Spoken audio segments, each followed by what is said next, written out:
težko. V bistvu dejansko, kaj se tiče brenda, smo probali ustvarjati neko vizijo, nekaj od logotipa naprej, pa nekaj grafičnega dizajna, kaj se tiče brenda.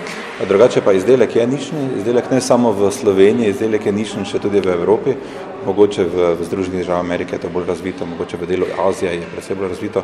Pa nas pa ne samo v Sloveniji, tudi sosednje države so tu v velikih začetkih. Teda smo v bistvu za tudi nižjimi pričakovanji šla v to. In je dejansko vse, ali pa vse rečemo 80% dejavnosti še vedno temelji na nekem osveščanju, nekem razlaganju zadeve in bi si upal reči, da več kot 90% je po ustnem izročilu. Nažalost je pač taka stvar, ki se težko trži, se pravi marketingerji so sami tu na nekem neizdelanem terenu, zato ker je pač izdelek, ki še tržno, oziroma neke zakonitosti marketinga še ne veljajo za ta izdelek.